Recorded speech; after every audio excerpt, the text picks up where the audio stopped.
This is the Red Whatever here. If you can hear my brother snoring in the background, I'm sorry about that. But I can't exactly control that unless I want to go out in the living room.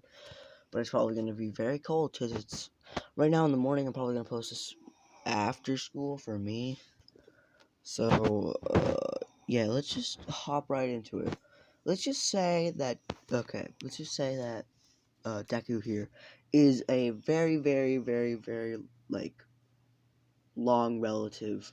Like, he was born thousands of years after Isaac Clarke, but he's, like, related to him because, just plot and, it won't make much sense, but it'll make a bit sense, I guess. Let's say that, uh, this planet they're on, this colony was like, you know what, we liked how it used to be on Earth, so why not just be the same? And they did exactly that. And like something in that world caused the people to start getting quirks. And this is the thing about this. Let's say that's like 500 years ago. 500 years later, Deku was born. And let's say 4 years later, because actually, hold up. Let me tell you what he has real quick. He has black hair. Or brown hair, actually. Brown hair, because he's a very, very long descendant of Isaac. So, like, let's say his mom has brown hair as well, because...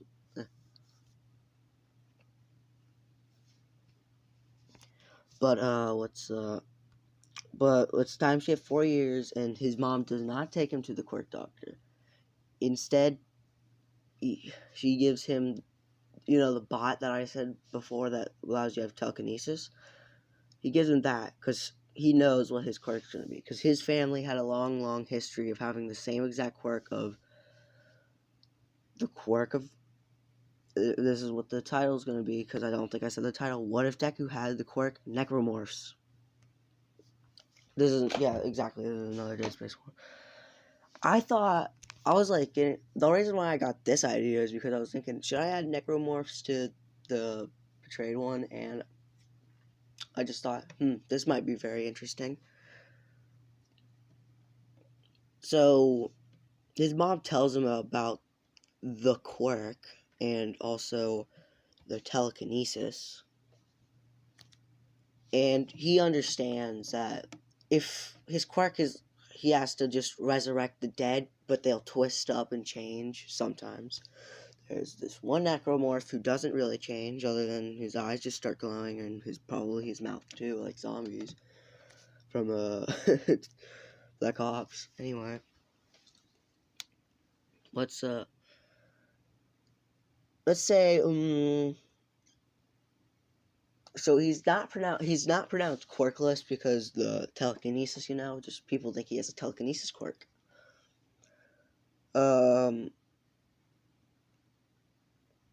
let's say he's 4 right now, so 11 years later, he's 15 about, and is in the last day of high school. Pretty much, the teacher walks in, says something about have a list of high schools you can go to, then throws them up in the air and he says, that doesn't really matter because you all want to go to the hero track, don't you? And then everyone starts using his quirk except for Deku because what does he have to grab? Just pretty much anything. Bakugo goes on the same exact rant. Let's just say that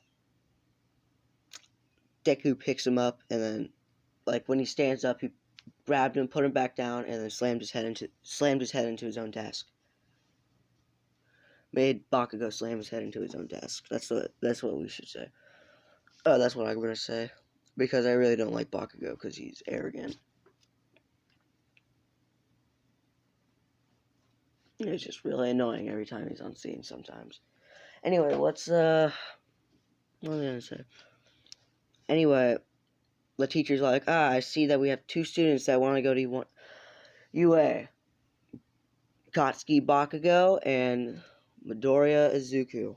Or Izuku Midoriya, whichever way you want to say it, because I don't really care. They both say yeah. And let's just say the day goes on normal. Bakugo doesn't really have a point to bully him. Actually, no, wait, after class, yeah. Because he did slam his head into the thing. Bakugo does try to attack him, but he just grabs him with his telekinesis, puts him to the side, and Deku just walks off. Because he don't really care. Okay, so when he's walking back home, let's say he takes the long way and gets attacked by the sludge villain underneath the bridge again.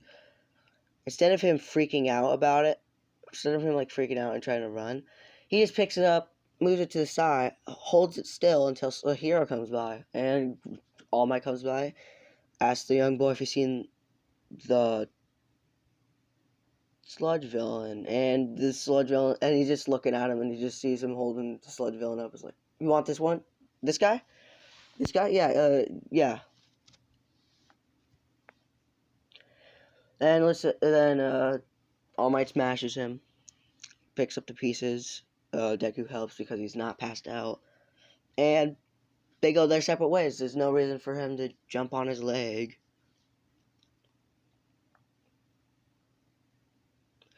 And then let's say he makes it back. He makes it back home because I don't care about Bakugo over there. Plus, why would I give him one for all? Because this quirk is going to be overpowered. Let me tell you about the necromorphs. The only way he can use his quirk is by, quote unquote, finding a dead body. It doesn't need him to kill it. It just has to be a dead thing, and he can bring it back to life in three different forms. In three technically different forms. One that's like, okay, let me show you. First form will be just this, where your body doesn't really change other than your eyes just start glowing.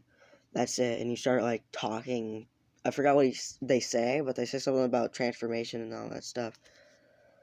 Second form will be the ticker, which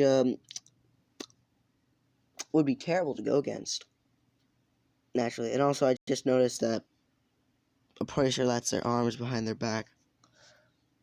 Because I usually don't pay attention to their design other than kill them. Moving on. This is the third form, which is pretty much if he finds a body that's been cut in half, it'll transform into this. Instead of a ticker or a... I don't know what they're called, like infected, I think that's what they're called. I think this is what these guys are called, the infected. Well, moving on with it. What time are we at? 8? Okay, I'm gonna try to move through this fast. Inko is talking about how he can't actually be a hero if he wants to use his quirk. And he says he knows. He says he knows, but he's like, but I want to use my quirk. But I want to use my quirk because I know how it works. It's just that I can't use it. And she's like, yes, I know. Actually, the telekinesis part actually makes it a lot more better for myself because let's say Inko does actually have a telekinesis quirk, so she didn't need to get that thing, but Deku got the Necromorph's quirk, because let's say their family had a very long line of getting the Necromorph quirk, but they had to hide it because people would have thought he was a villain and all that stuff. And Inko gives him a proposition. Instead of becoming a hero that doesn't kill, become a hero that kills, but only for good. Like, kill villains, turn them into your necromorphs, and then, because let's say he has complete control over the necromorphs, he can decide what they do, and all that stuff. And he thinks about this offer, and I think I'm going to leave that off there, because this one might be a bit more gruesome than the rest, because there's going to be the necromorphs, so probably a lot more people dying in this, but he's not a villain. He's not supposed to be. He's gonna kill a lot of villains, though. So, yeah. See you guys later. I'm gonna listen to this, and then I'm gonna see if it's worthy enough to post, because I think this is an interesting idea. I really do. But I may have like messed up because right now I'm just holding my phone, but some audio could have messed it up, so I'm really hope it didn't. So, because I feel like this is very interesting and I don't want to retake this, so bye.